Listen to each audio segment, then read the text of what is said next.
are 6 lessons that I took with me from my time in the Air Force, in the U.S. military, into my current engineering career, which leans towards the civil engineering side of things. It's called estimating. For people who know what project management is, as like for a construction project, and a construction project manager, construction manager, most of those guys would know what an estimator is, and most estimators would know, vice versa, what a project manager is, because we tend to work pretty closely. Project managers tend to know a lot about the labor, the field guys, and what they're doing. So, number 1, ain't nobody playing, man. You can fumble the bag if you want to. Don't be late for the job and try to make your estimates. But the way that I took my career seriously after the Air Force comes directly from my experiences in the Air Force. A few times I was late in the Air Force, especially early on, and I pretty much have like PTSD from being late. Like, the way that I held myself accountable probably more than the person who, let me know that I was late or anything like that. But they take it seriously in the military. They will kick you out of the military if you're late too many times. So it translated into me taking it extremely seriously for outside of the military, but also, of course, translating to bids.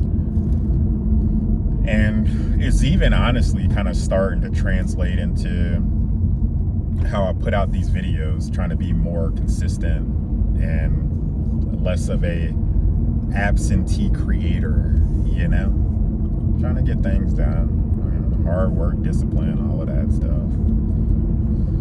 So that's number 1.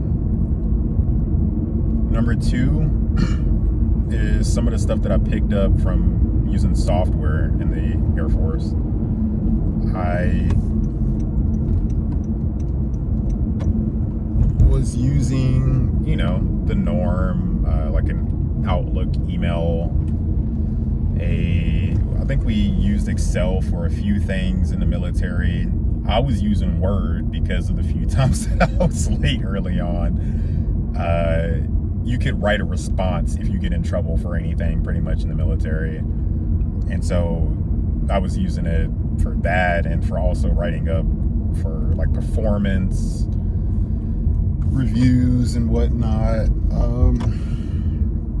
There was a few capacities to why we used it in the military. So transferring some of that knowledge over. Of course, I wasn't constantly using it, so there was a lot to learn whenever I got out. That was for sure.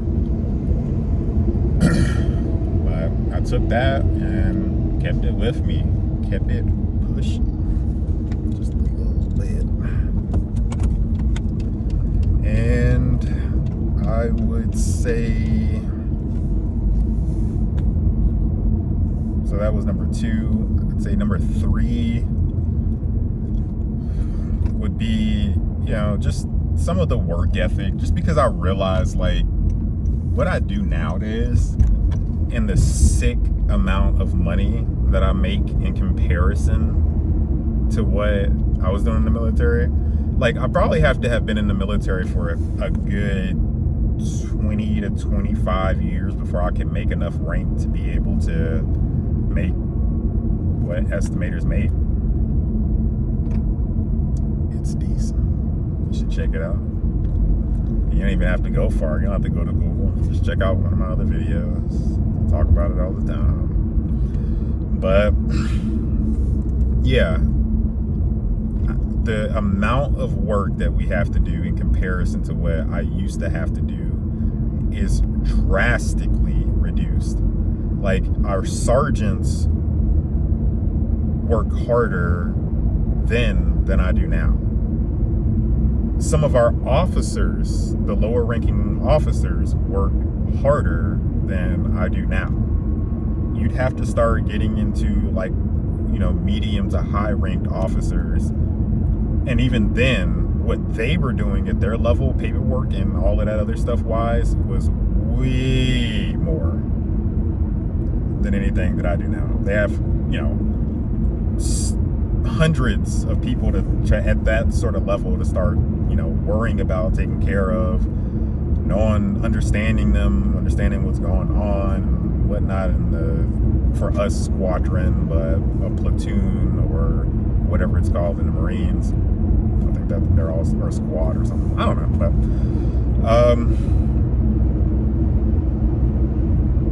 but yeah. So the amount of effort that I do put in, I'm willing to put that in because I know how drastic a difference things are. And just generally, I feel like in the civilian world, things are just easier. Like, I don't know. You can't really say deuces to the military because they gonna come find your butt. Yeah, good luck with that one. Anyways, so that's number 3. I'd say number 4.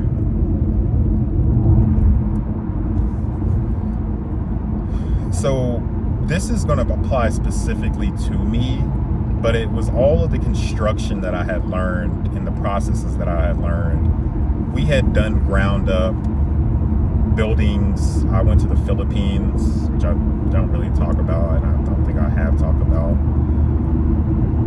at least on this YouTube channel. But we went out to the Philippines and we built schools mostly. And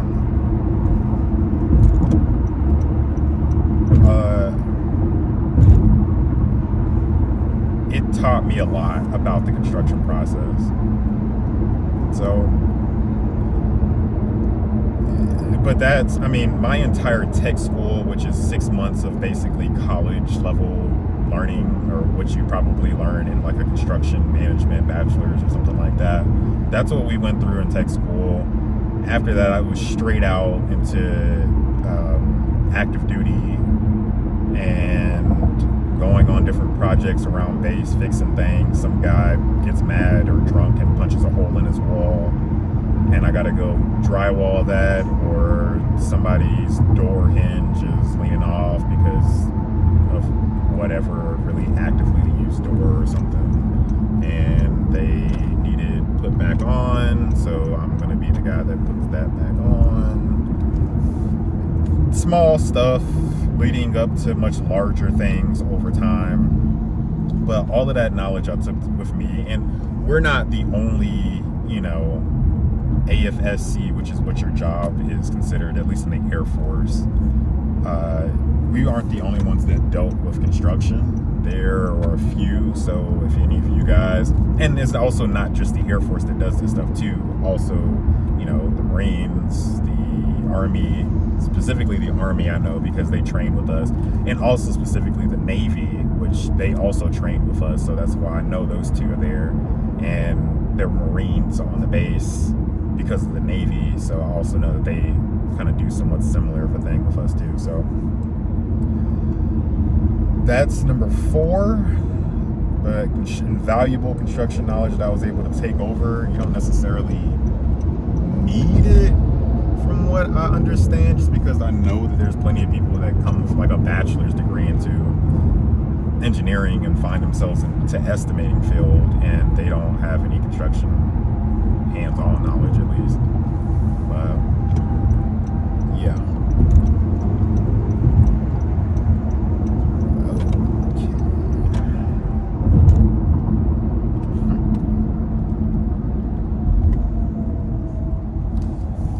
Yep, so that's number 4.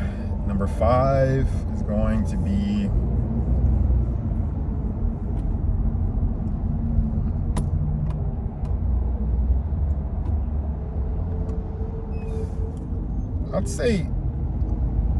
I'd say communication.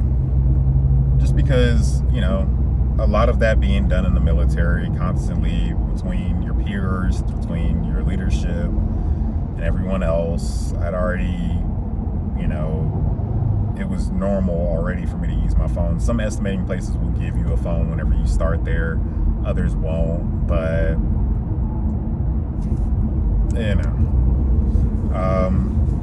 being able to have a phone conversation with somebody versus only ever emailing or texting people is kind of something I had already down, which for whatever reason a lot of younger people just aren't comfortable with or introduced to or something like that. I don't know.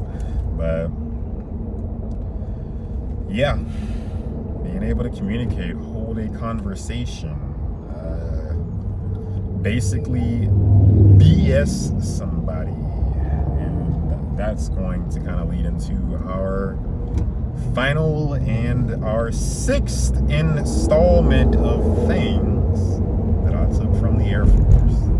But yeah, being able to say whatever the heck somebody, you're pretty much a salesperson sometimes too in some of these estimating jobs. They'll even actually call you like a sales estimator or something like that, and or it'll be your responsibility to bring in work for whatever kinds from whoever by talking to whoever, or leveraging old partnerships that you've had in the past to be able to get someone to send us work, which would be us, your new company, kind of. All right, so I feel like that's enough over that. People know how to talk to people. The last and not least on this list is going to be BS and how to BS. Why do you think you would need to BS in the estimating field? Well, for the same reasons that everybody else in every other company needs to BS. Too much time, not enough to do. And for me, coming from actually having to use my physical body, go here or there, do this, that, write stuff on paper, write things into a computer, do whatever else in the military, and just kind of coming over to just sitting down and chilling in an office, which is climate control. Yeah, big difference. A massive difference. And therefore, I'm pretty good at knocking things out. But what happens when inevitably knocking stuff out means you don't got a lot to do? Well, you start BSing. Yeah.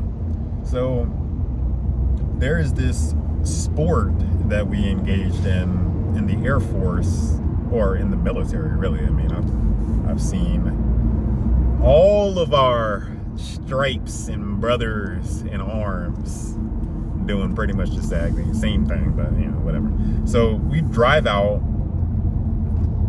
like towards the back of base, which I was stationed in Elmendorf, Anchorage, Alaska, and we drive as far as we could until we ran into a bear or a moose, and it was called a moose run. Yeah, I don't know who came up with it. It wasn't me, but they called it a moose run. You just drive out there as far as you could, and then I see a moose. All right, it's about time to get back to the shop, because clearly we are done with our work for the day. But yeah, everybody knows about it, at least people from up there. And I'm pretty sure the same thing happens at least in my career field, in different places, because only so many things break on a base or need immediate maintenance right now to get finished or whatever, and can't wait for whatever amount of time or whatever. And if you're doing things, if you're knocking stuff out because everybody's like in their 20s or barely even that, so everybody has all of that work ethic going, especially if you already decided to join the military. You probably overly have some crazy work ethic that probably needs to be held back some. But yeah, that's what we do. We BS. And the same thing is going to run into you whenever you get into estimating, especially if you're working for a sub. But even for smaller GCs, the same thing applies. Larger GCs, if you like breathing, go ahead and take some breaths before you start walking in there, because they finna work you every day, all day, and probably on the weekend, possibly. It's kind of more according to your position. I mean, if you're just an estimator, then probably not that big of a thing. But if you are starting to get there in leadership, then that's a different thing. So yeah, those are the 6 things that I brought into estimating, and they have helped immensely because I pretty much got the gist of what's going on here. Pretty much get that this, that, and the third. So if you have those 6 things, or you're able to bring those 6 things in, regardless of whatever your pathway was to get them, it could be the military, it could be whatever else, estimating would be a great spot for you. And if you're not making some bands, and I mean 6 figures and above, take a look, take a peek at some of the other stuff that I've been doing. Check the description below so you can get, up to my level. Because this is another thing that I was just thinking about during the day, earlier today. If I had have started this YouTube channel whenever I had, let's say, right now I'm sitting at around 10 years of experience in, general estimating and project management also. But if I had to start this at maybe 15 years or 20 years or 25 years of experience, maybe I'd have, a lot more,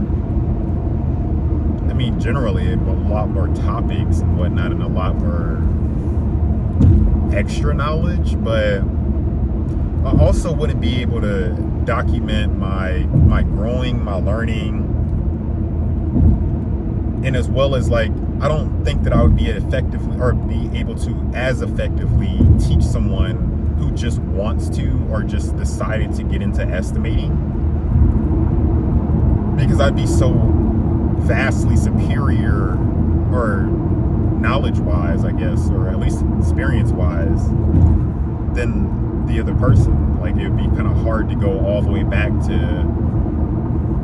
whatever time that would be for me. For that person, it might be the 90s that they'd be trying to think about, how do I begin in estimating? So now I pretty much understand and also remember some of the headaches and heartaches that I experienced, basically 10 years ago in the Air Force, and then right around 4 years ago in the civilian world, coming out, from doing things the way that we did it in the Air Force, how we do it in the civilian world, all the things that I've learned after being out in the civilian world, and about business and everything else. So yeah, but anyways, check the description below. Knowledge there. Get into a consulting one-on-one with me. I'll talk to you for an hour a week and try to get you to where I am, or close to it, or at least to a 1 if you consider me a 5 or something like that. And I will catch you on the next video.